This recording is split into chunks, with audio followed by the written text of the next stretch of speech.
몇 번이고 되돌아가고 또 되돌아가고.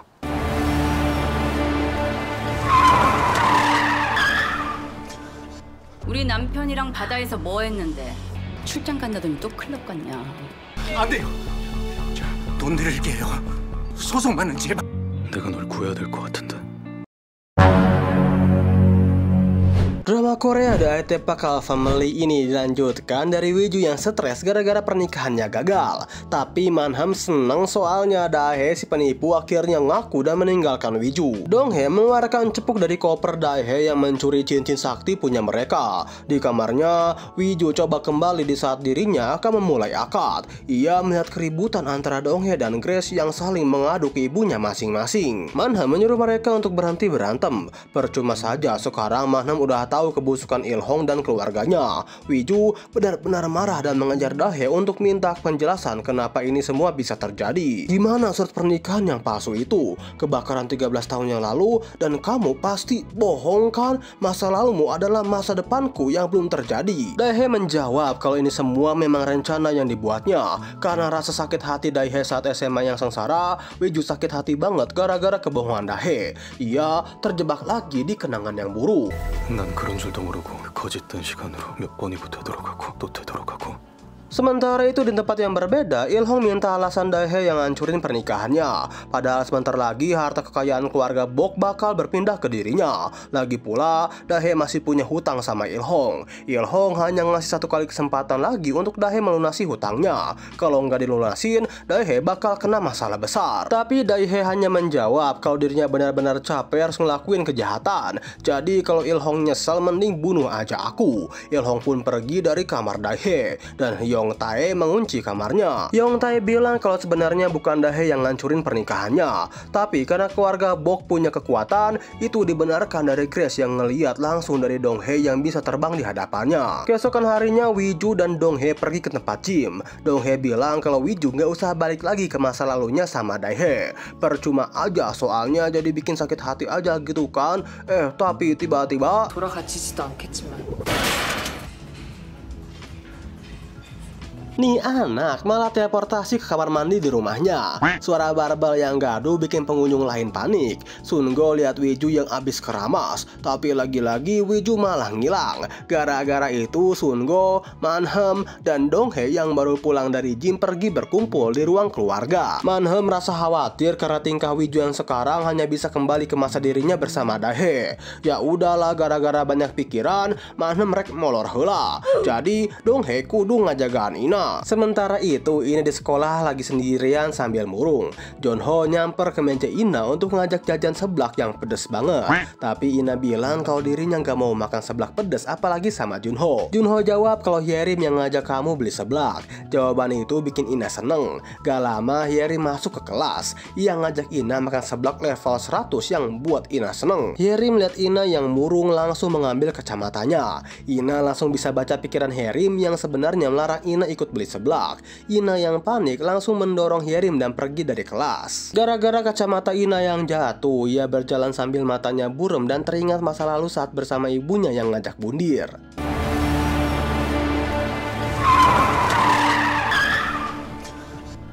Ina yang ngelamun hampir saja ketabrak taksi. Ia pun nangis saat mengetahui pemikiran supir taksi yang lagi apes ditambah orang yang mengerumbuninya membuat Ina merasa tertekan. Sungo yang khawatir yang mencoba menelepon tempat les Ina, tapi tempat les bilang kalau Ina nggak masuk.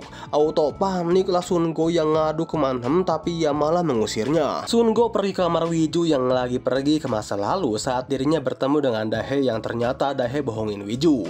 Beberapa menit kemudian Wiju kembali. Sungo ngasih tahu Wiju kalau Ina menghilang. Kata siapa menghilang, tuh bocah malah pergi ke tempat spanya Dae. Il-hong yang kebetulan lagi ada di depan yang mengajak Ina untuk masuk. Di dalam, Il-hong nawarin Ina makan telur rebus sekalian nanyain kekuatan yang dimiliki Ina. Tapi Ina malah diam. Il-hong mengambil telurnya dan mengatakan di dalam hatinya, apa telur ini lempar aja kali ya ke kepala Ina, tapi bohong.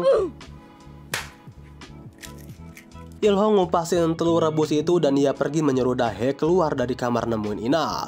Dahe merasa Ina bocah gila gara-gara ia berani datang ke tempat spa bahkan menemui Ilhong sendirian. Ina jawab kalau ia datang ke sini kangen sama Dahe dan menanyakan alasan Dahe yang mengungkapkan dirinya adalah penipu saat di hari pernikahan. Dahe menjawab kalau itu bukan urusan bocah. BTW kemana kacamata kamu? Ina jawab kalau kacamatanya hilang. Ya udah, cus Dahe ngajak Ina ke optik. Saat akan pergi, Ilhong deketin mukanya untuk terus nanyain kekuatan milik Ina. Mata Ina langsung bisa baca pikiran Ilhong tuh. Dahe yang resah langsung menutup mata Ina dan membawanya pergi. Di tempat optik, Dahe kaget sama harga kacamata yang Ina pilih. Harganya 8 juta won. Duh, apa aing ngepet dulu ya? Nggak pakai banyak bacot tapi nggak ikhlas, Dahe ngasih kartu kredit untuk membayarnya dan pergi pulang mengantar Ina. Kebetulan di tempat parkir, Wiju lihat Ina lagi jalan sama Dahe. Dahe bilang kalau ini terakhir kalinya Ina menemuinya dan jangan pernah mencarinya lagi. Ina bilang kalau Dahe sebenarnya dikasih kesempatan kedua untuk menikah sama ayahnya. Kalau gagal, Dahe bakal kena masalah besar. Dahe merasa risih gara-gara bocil ini ikut urusan orang tua. Wiju pun menyuruh Ina untuk cepat masuk ke dalam mobil. Soalnya Wiju mau ngomong sama Dahe. Wiju menanyakan lagi, apa benar kamu korban kebakaran 13 tahun lalu yang terkurung di gudang lantai 5? Yang nolong kamu itu temanku yang lagi gantiin shift jaga gara-gara waktu itu Ina lahir.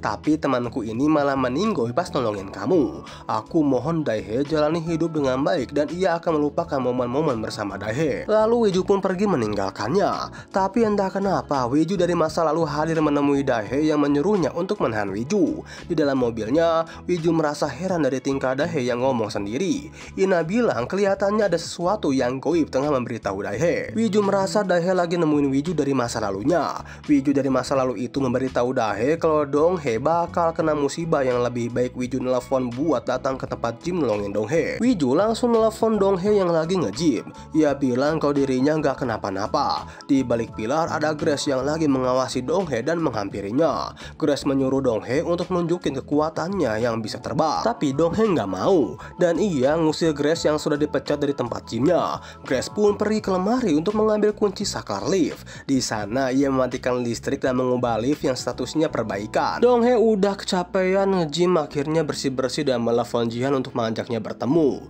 Udah excited banget nih si Donghae, tapi sialnya lift itu malah nggak bisa dipakai. Donghae pun mencari jalan lain.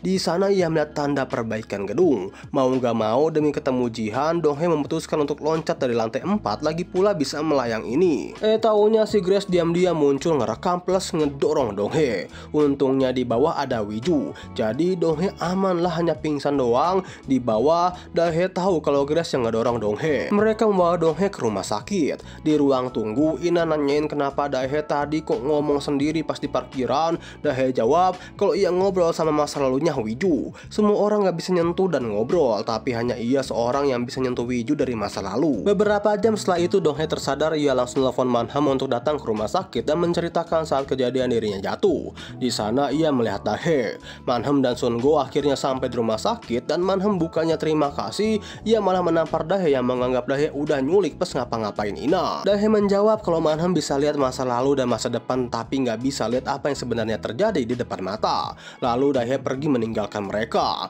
Ina bilang kalau dirinya sendiri yang datang nemuin Dahe. Manham marah banget gara-gara Ina yang punya niat buruk dan juga pernah nyuri jam miliknya. Ina menjawab kalau Manham juga sama pernah mencuri nomor lotre dan harga saham. Jadi lebih baik kita sekeluarga gabung aja sama Dahe. Lagi pula Ina juga tahu kalau Dahe bisa melihat Wiju dari masa depan. Perkataan dari Ina membuat Manham terkejut dan mereka sekeluarga pulang ke rumah. Ina bilang ke Wiju kalau ayahnya baru saja menyelamatkan seseorang dengan kekuatannya yang berarti ayahnya itu pahlawan super. Dan sekarang Ina meminta Wiju untuk menyelamatkan Dahe yang lagi dikurung. Wiju bilang kalau itu semua bukan urusan bocah kayak kamu. Ina yang emosi bilang lagi kalau Wiju sebenarnya masih nggak paham kenapa Wiju sendiri selalu kembali ke masa lalu. Wiju pun kembali ke hari kemarin saat pernikahannya batal. Ia melihat Dahe yang menangis, tapi saat di tengah-tengah perbincangan, Ilhong langsung menarik Dahe ke dalam mobil yang membuat Wiju kesusahan menahannya. Diperlihatkan kembali ke masa sekarang. Dahe lagi diinterogasi sama Ilhong. Ilhong merasa kecewa berat gara-gara Dahe nggak bilang kalau keluarga Bok punya kekuatan umpamanya itu kayak katak yang bertelur emas. Tiba-tiba Wiju datang terus nyaut, angsa emas kali ah. Wiju menjelaskan kedatangan temannya untuk kerjasama, ya bisa dibilang kerjasama bisnis gitulah. Walaupun keluarganya udah banyak dirugiin, tapi semenjak Wiju ketemu Daehae, hidup Wiju banyak mengalami perubahan. Sehingga mereka semua berdiskusi dan Wiju ngasih keuntungan untuk keluarga Ilhong, yaitu rumah, lotre, saham, dan kripto dengan syarat Ilhong ngasih Daehae untuknya. Ilhong setuju sama permintaan Wiju, tapi Daehae nggak mau dan ia merasa ketakutan setiap Wiju gunain kekuatan yang tiba-tiba hilang dan Daehae nggak mau dimanfaatin. Tapi Ilhong dan Grace ngerasa kesempatan yang bagus itu untuk bayar hutang ayahnya Daehae selama hidup. Diskusi belum selesai, Daehae langsung keluar dari tempat spa dan Wiju bilang ke Daehae kalau sekarang harus menata ulang hubungannya dengan cara Wiju dan Daehae sering-sering ketemu dan ngabisin waktu berdua lebih lama. Celing, Wiju pun menghilang. Ilhong nanyain keberadaan Wiju. Daehae bilang kalau Wiju baru saja pakai kekuatannya untuk pergi.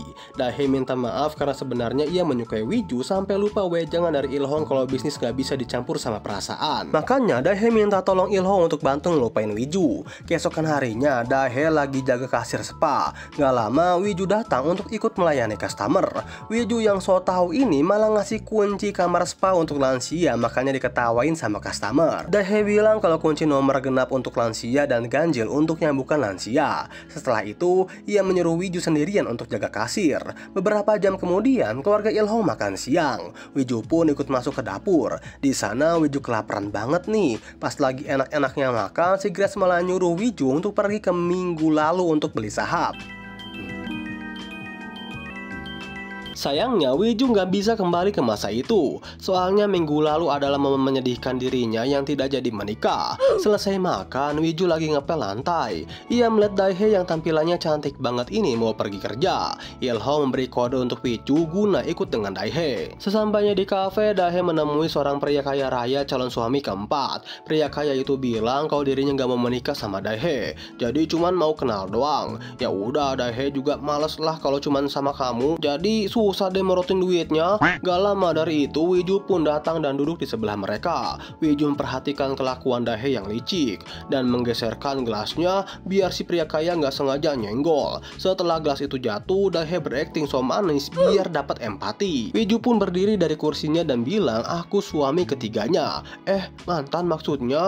Lalu membawa Daehae pergi keluar. Di luar Wiju minta Daehae berhenti ngelakuin hal konyol itu. Tapi ini cewek malah nekat pura-pura nabrak pria lain sambil modus ngenalin diri. Dan tiba-tiba 우리 남편이랑 바다에서 뭐 했는데 출장 간다더니 또 클럽 갔냐. istrinya ada di situ sambil marahin Daehae. Wah, chaos ini mah. Wiju langsung bilang kalau ia suami ketiganya Daehae dan langsung menariknya untuk kabur. Wiju ngasih tawaran Daehae untuk kerjasama dan berhentilah nipu orang kaya. Daehae hanya mau kerja bareng Wiju asalkan 1 jam dibayar 10 juta won. Ya udah, Wiju langsung ACC. Dan ini orang kaya ya cu. Lalu mereka berdua pergi ke restoran yang dimana waktu itu Daehae pernah ngejebak Wiju. Setelah memesan minuman, Daehae cerita tentang masa lalunya yang menyedihkan. Kehilangan orang tua, ayahnya yang banyak hutang, bahkan sering dibully membuatnya terpuruk. Tapi perlahan ia mulai bangkit kembali, ditambah Ilhong yang datang ke dalam hidupnya merubah nasib hidupnya. Dan ya, Wiju nggak usah repot-repot datang lagi ke dalam hidup Daehae untuk ngebantu. Walaupun Wiju terlalu obsesi pengen bantu orang yang kesusahan. Wiju pun giliran yang cerita. Ia bilang kalau dulu pernah nolong orang pas Wiju masih kecil. Soalnya ia merasa bersalah kalau bahagia di atas kesedihan orang lain. Gak lama dari itu, celing, Wiju menghilang untuk pergi ke masa lalunya. Masa dimana Wiju baru masuk jadi petugas damkar. Tapi sayangnya ia harus jatuh dari pohon dan lagi-lagi gagal nolong orang. Wiju lihat Hyung-tae dan Ilhong masuk ke kamar duka. Rupanya di sana mereka mendatangi tempat duka ayah Daehae. Langsung aja Wiju ngasih doa. Ia melihat Daehae kecil yang kebingungan dan memegang pundaknya sebagai ungkapan kalau Wiju bakal ngebantunya. Daehae kecil langsung menangis. Diperlihatkan kembali kepada Daehae di masa sekarang. Sepulang jalan-jalan sama Wiju, Daehae bilang kalau Ilhong ya dirinya baru saja nemuin calon suami keempatnya lah. Wah, Ilhong langsung marah lah ya, soalnya Daehae ngelakuin tanpa perintahnya. Daehae beralasan maksa ketemu calon suami keempat untuk move on dari Wiju. Sementara itu di tempat yang berbeda, Manhan tengah gelisah gara-gara mimpinya selalu Daehae yang menggunakan cincin keluarga Bok. Ia pun memanggil suaminya, sayang, loh kok nggak ada, kemana ya? Taunya si sayangnya Manham ini ada di klub malam lagi senang-senang sama cewek lain yang kita panggil saja Shin. Sungo lagi curcol ke Shin gara-gara Manham selalu nganggap dirinya cuma bayangan di kehidupannya. Shin yang matre ini meminta Sungo untuk tenang saja. Sekarang kan ada aku yang sayang sama kamu. Tiba-tiba suaminya Shin datang. Ia marah-marah nyiduk istrinya selingkuh sama Sungo. Sungo panik banget dong gara-gara suaminya Shin mau laporin ke polisi. Sebagai gantinya Sungo bakal ngasih uang untuk suaminya Shin. Yang penting jangan dilaporin ke polisi. 안 돼요. 자, 돈 드릴게요. 소송만은 제발. Keesokan harinya Dong-hae lagi ngecek CCTV. Di sana ia menyadari kalau Grace yang mendorongnya. Pas banget nih Grace datang di depannya. Dong-hae langsung marah dan mereka berdua kejar-kejaran. Grace minta maaf sengaja dorong Dong-hae soalnya pengen lihat kekuatan Dong-hae yang bisa terbang. Tapi sialnya Dong-hae malah jatuh. Mereka berdua kejar-kejaran sampai akhirnya Grace ketangkep sambil dicekek. Grace sampai minta maaf banget, pokoknya mah nggak akan dilakuin lagi dan ia nggak akan dan ia akan ngabulin apapun permintaan Dong-hae. Sementara itu di tempat yang berbeda, Wiju datang lagi ke tempat spa. Di sana ia ngadu ke Il-hong kalau Dae sudah diajak kerja sama. Capek banget kalau harus Wiju terus yang ngejar Dae. Il-hong minta Wiju nggak usah cemas. Kebetulan Dae turun dari kamarnya untuk ngedate sama cowok barunya. Il-hong langsung nyuruh Hyung-tae untuk mengawasi Dae biar mau jalan sama Wiju. Lalu mereka pergi. Wiju ngerasa risih dan canggung gara-gara diikutin plus moodnya Dae lagi jelek. Sampailah mereka di taman, Hyung-tae sampai niupin gelembung dan nyiapin kemah ala-ala, tapi tetap aja Wiju ngerasa belum senang. Lalu Wiju sadar kalau mood Dae itu mempengaruhinya. Wiju langsung ngajak Hyung-tae beli es serut kesukaan Dae di Gang Neng. Udah sampai ini ya, Wiju langsung satset cari toko roti yang jual es serut lalu memesannya. Gara-gara nggak bisa dibungkus, Wiju nutup mangkuk es serut itu dan pergi melihat pengumuman pemenang nomor lotre. Ia menyuruh Hyung-tae untuk mesen tiket bus, sedangkan Wiju masuk ke foto box. Di dalam foto box, Wiju langsung kembali saat pagi harinya ke taman. Ia ngasih es serut itu ke Dae. Dae langsung ingat kejadian 13 tahun lalu di toko roti yang jual es serut di Gangneng. Ia pernah mencuri roti di sana, tapi ada ibu-ibu baik hati yang tahu kalau Dae nyuri roti, ia malah membayarkannya. Bahkan ibu baik hati itu beliin Dae es serut. Itulah kebahagiaan Dae selama hidupnya. Dae nyuruh Wiju untuk ngambil cincin yang ada di dalam koper Dae di rumah Wiju, soalnya cincin itu punya Hyung-jin dan harus dipulangin ke keluarganya. Untuk ngingetin kalau Hyung-jin orang yang nolongin Dae pas kebakaran. Dae berprinsip kalau jual kesedihan ke orang lain maka ia akan mendapatkan keuntungan. Makanya Dae selalu ngejual nasib malangnya ke orang-orang kaya biar dapat duit banyak. Wiju ngasih nomor lotre yang sudah pasti menang dan dapat hadiah 2,3 miliar won. Uang itu Dae pakai untuk bayar hutang ke Il-hong. Dae benar-benar kaget. Kok Wiju mau sampai segininya sampai terima ajakan Il-hong untuk bisnis bareng? Wiju jawab kalau ini semua hanya bisnis. Wiju ngasih tahu kalau Dae mending berhenti ngejual kesedihannya dan sekarang mendingan jual kebahagiaannya aja ke Wiju yang dibayar 10 juta won per jam. Lalu Wiju kembali ke masa sekarang. Hyung-tae langsung kebingungan saat melihat Wiju kembali pulangin mangkuk. Sampainya Hyung-tae di tempat spa, ia cerita ke Il-hong kalau Wiju itu tadinya ada, terus tiba-tiba hilang dan es serutnya langsung habis. Kemana sih dia? Keesokan harinya diperlihatkan Jihan lagi kena lampu merah. Di sebelahnya ada mobil sport yang nyetel lagu saat Dong-hae fashion show. Ternyata di dalamnya adalah Grace. Grace ngikutin Jihan ke kafe sambil modus nyemprotin parfum yang membuat ingatan Jihan langsung flashback saat awal mula kenalan sama Dong-hae. Ditambah ia diberi makanan yang makin menjadi flashback tentang Dong-hae-nya. Gak lama dari itu Dong-hae datang menemui Jihan. Jihan bilang kalau dirinya mikirin Dong-hae terus, kebetulan Dong-hae datang. Lalu mereka berdua duduk bersama. Jihan gak pakai basa-basi langsung nanyain kalau kita jadi nikah gedung 50 miliar won itu jadi milik kita kan? Dong-hae hanya mengiyakannya dan Jihan mau menikahi Dong-hae asalkan Dong-hae menguruskan badannya agar bisa terbang. Singkat cerita, sepulangnya ketemu sama Jihan, Dong-hae langsung cus nge-gym sampai kecapean. Grace sudah bilang kalau Dong-hae harus istirahat, jangan diet ekstrim, tapi Dong-hae bodoh amat. Melihat Dong-hae yang mulai lemes, Grace langsung matiin alat olahraganya. Si Dong-hae langsung terkapar di lantai. Grace pun membawa Dong-hae ke tempat spanya untuk istirahat di sana. Grace bilang mau bantu Dong-hae ngurusin badan sampai nikah sama Jihan. Tapi gedung 50 miliar won itu harus dibagi dua. Dong-hae kayaknya nggak setuju deh, soalnya dia jawab hanya ada satu masalah, yaitu membenci Grace. Sementara itu diperlihatkan kepada Ina yang baru pulang sekolah mendapatkan notifikasi grup lain anggota eskul tari yang pada keluar. Dengan sengaja teman Ina menyenggol yang membuat HP Ina jatuh. Si komplotan liar menganggap Ina itu kayak goib. Pokoknya kayak ada suara tapi nggak ada orangnya lah. Ina komplain kalau layar HP-nya rusak. Tiba-tiba Yongtae datang terus bilang ke komplotan liar itu kalau HP Ina rusak. Bukannya ganti rugi, komplotan itu malah pergi. Ina ikut Yongtae ke spa nyariin Dahe. Yongtae bilang kalau Dahe lagi ke pasar, paling 5 menit lagi pulang. Lalu Ilhong bilang kalau Wiju sama Dahe saling sayang, mendingan nikah aja. Tapi Dahe menolaknya dan malam harinya menemui Manhem di dalam mobil mewah. Anjay gaul. Manhem di sini ngasih kunci mobil mewahnya untuk Dahe asalkan jauhin Wiju. Dahe jawab kalau ia nggak perlu mobil mewah ini, malah nyuruh Manhem yang bantu dirinya menjauhi Wiju. Manhem merasa kaget karena ia bingung sama Wiju walaupun anaknya sendiri, tapi bagaimana ya Wiju itu keras kepala. Dan Dahe akhirnya ngasih lotre yang senilai 2,3 miliar won ke Manhem karena ya Manhem ini selalu nggak bisa tidur gara-gara cemas sama lotre. Singkat cerita Manhem pun tidur. Songo melihat kalau di tangannya ada lotre dan mengambilnya. Hampir aja ketahuan Wiju yang tiba-tiba masuk nanyain cincin di dalam koper Dahe yang ternyata lagi dipegang sama Manhem. Untungnya cincin itu lepas dari genggaman Manhem. Songo bilang kalau itu cincin milik keluarga kita. Tapi Wiju langsung pergi ke ruangan, ternyata dua cincin punya kesamaan. Wiju dibuat bingung gara-gara cincin dari orang yang menolong Dahe. Kok bisa samaan ya? Apa jangan-jangan yang nyelamatin Dahe bukan Hyungjin? Langsung saja nggak pakai lama Wiju nemuin Dahe untuk nunjukin cincinnya. Apa bener orang yang nyelamatin kamu ngasih cincin ini? Mukanya kayak bagaimana? Dahe nggak inget gara-gara pas kebakaran kepalanya pusing. Tapi orang yang nolonginnya nyuruh Dahe pakai cincin itu. Wiju bilang kalau ini berarti dirinya harus menyelamatkan Dahe, yang mana kekuatan ini udah bikin Wiju keras kepala. Dan bersambung mamangku.